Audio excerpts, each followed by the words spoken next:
हे doctor ज्योति again. तो आज मैं आपसे सवाल पूछूंगी कि बेस्ट डेंचर्स की क्या पहचान होती है, कि वो परफेक्ट फिटिंग वाले हों, खाना खाते वक्त कोई दिक्कत ना आए, बाहर ना निकले, बात करने में कंफर्टेबल हो, फिटिंग एकदम अच्छी हो और नेचुरल दिखे, तो उन्हें क्लीन करना भी आसान हो और कोई स्मेल ना आए। सुनने में इम्पॉसिबल से लगते हैं ना। तो आज बात करेंगे इन्हीं इम्पॉसिबल से लगने वाले डेंचर्स के बारे में जो हम बनाते हैं सेंटर फॉर डेंटल इम्प्लांट्स में। तो ऐसे ही डेंचर्स बनवाने आए मेरे पास एक patient all the way from New Zealand आए। तो वो दिल्ली एक नी सर्जरी कराने के लिए थे, लेकिन उनको लगा कि 10 दिन है उनके पास, तो लगे हाथ पुराने डेंचर्स भी चेंज करवा लिए जाएं। अब हॉस्पिटल में जब उन्होंने पता किया, कॉस्ट ज़्यादा ही होती है हॉस्पिटल्स में, क्लिनिक्स में कम होती है कॉस्ट, तो सर्च करने पर मिले हम। मुश्किल बात ये थी कि उन्होंने सिर्फ दिए मुझे 10 दिन, तो चैलेंजिंग टास्क था मेरे लिए, लेकिन देखते हैं कि हम पूरा कर पाए या नहीं। जनवरी की ही ऐसी कड़कती ठंड में वो आ गए हमारे पास। संडे का उनको अपॉइंटमेंट मिला, बड़े खुश थे कि संडे को भी हम लोग काम करते हैं। तो देखने पर लगा कि काफ़ी पुराना डेंचर है और लगभग 10 साल से यूज़ कर रहे हैं। होता क्या है, 10 साल से जब एक ही डेंचर आप पहनते रहते हैं तो समय के साथ हड्डी चली जाती है नीचे और खाने में और बात करते वक्त डेंचर हिलने लगते हैं। एक ही डेंचर को 10 साल से पहन रहे थे। सो ये गलती आप लोग मत करिए। उन्होंने ठीक करने की कुछ कोशिश, रीलाइनिंग जो होती है, अंदर एक लेयर तो चढ़वा ली। उससे हुआ ये कि उनके डेंचर हो गए एकदम मोटे, जिससे कि बात भी नहीं कर पा रहे थे। और दूसरा, फिटिंग अब 4 सालों में फिर दोबारा लूज हो गई है। मैंने कहा रखते हैं इन पुराने डेंचर्स को साइड और लेते हैं आपका पहला इम्प्रेशन। पहले इम्प्रेशन लेने के बाद हम उस पर एक कस्टम ट्रे बनाते हैं जो सिर्फ उन्हीं पेशेंट के माउथ में फिट होती है। अब मंडे मॉर्निंग एक बार फिर वो मेरे सामने थे। आज होना था उनका कस्टम ट्रे के ऊपर फाइनल नाप, जो कि डिसाइड करता है डेंचर की फिटिंग। नाप लेने के बाद जब मैंने उनसे पूछा कि आप कैसे डेंचर्स चाहते हैं, फिर वो मुझे कहने लगे कि मैंने वाइफ से डिस्कस किया और डेंचर की शक्ल देखकर ही डॉक्टर ने हिस्ट्री बता दी प्रोसीजर्स की। तो वाइफ कहने लगी कि ठीक है, जो डॉक्टर सजेस्ट कर रहे हैं वो आप करा लीजिए। तो मैंने कहा अगर मेरा सजेशन माने तो बेस्ट ऑप्शन चूज़ करना चाहिए। मैंने सजेस्ट किए उनको BPS डेंचर्स। BPS डेंचर्स यानी बायो फंक्शनल प्रोस्थेटिक सिस्टम, जो कि डेवलप हुआ था आइवोक्लार कंपनी द्वारा। ये लगभग 100 साल पुरानी कंपनी है, जर्मन कंपनी है। इस पे जो टेक्निक यूज़ होती है, मटेरियल यूज़ होता है, जो टीथ यूज़ होते हैं, वो कन्वेंशनल तरीके से अलग होते हैं। बायो फंक्शनल का मतलब ये है, जब हम प्रोस्थीसिस यानी डेंचर बनाते हैं तो बायोलॉजी और एनाटॉमी, जो फेस की और च्यूइंग करने वाली मसल्स यूज़ होती हैं, यानी मांसपेशियाँ जब काम करती हैं, जब आप जबड़ा घुमाते हैं, हंसते हैं, बात करते हैं, खाना चबाते हैं, तो जब ये सारे एक्टिविटीज़ आप परफॉर्म करते हैं, उस चीज़ को रिकॉर्ड करना बेहद ज़रूरी है। वरना हो सिर्फ नाप ले लिया, लेकिन अगर ये सारे एक्टिविटीज़ और फंक्शंस रिकॉर्ड नहीं किए तो डेंचर बात करते वक्त या खाना खाते वक्त ढीला हो जाएगा।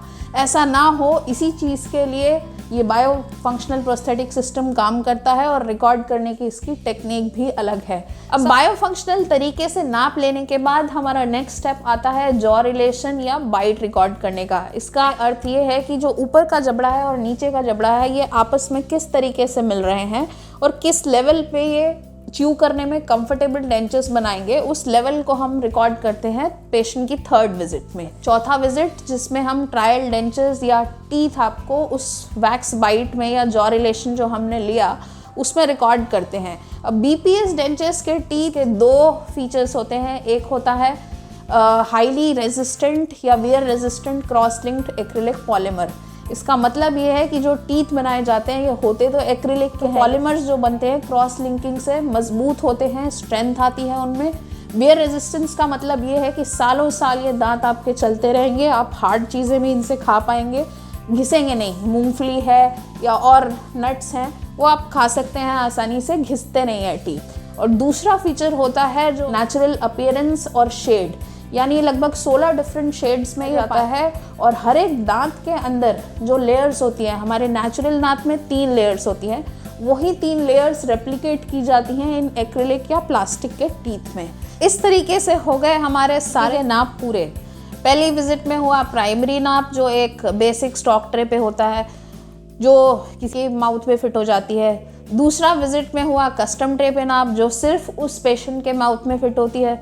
थर्ड विजिट में हमने लिया जॉ रिलेशन या बाइट का रिकॉर्ड, जिससे जगह कितनी है दांत लगाने के लिए वो डिसाइड हुआ।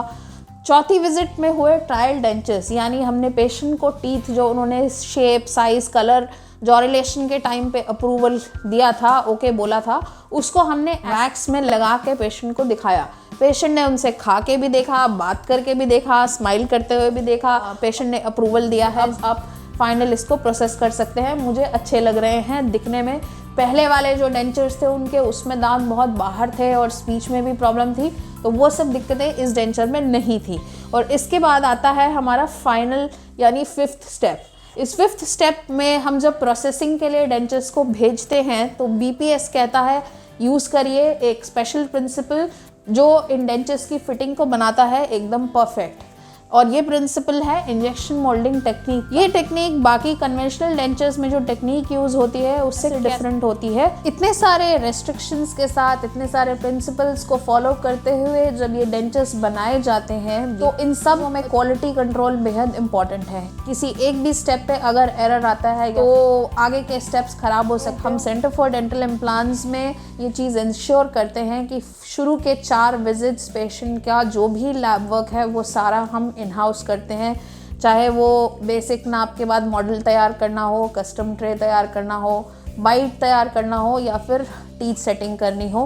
टेक्नीशियन हैं, डेंचरिस्ट हैं जिनको मैंने स्पेशल ट्रेनिंग दी हुई है, काफ़ी लंबे समय से मेरे साथ हैं, तो अब उनको पता है कि मैं कैसे मॉडल्स और कैसी बाइट एक्सपेक्ट करती हूँ। तो फाइनल स्टेज होती है डेंचर प्रोसेसिंग की, वो हम करवाते हैं एशिया के सबसे बड़े lab which is dent care lab in Kerala.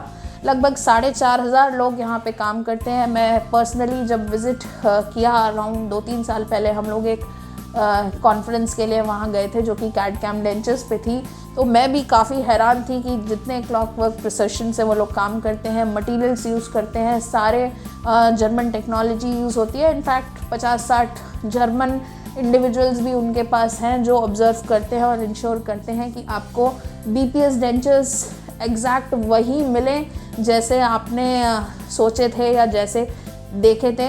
और लोगों के साथ आता है ये डेंचर ब्यूटीफुली पैक होके। सो मैं जोकिंगली पेशेंट्स को कहती हूँ कि केरला बैकवाटर्स के साथ आपके डेंचर डिलीवर होते हैं हमारे पास गुड़गांव में।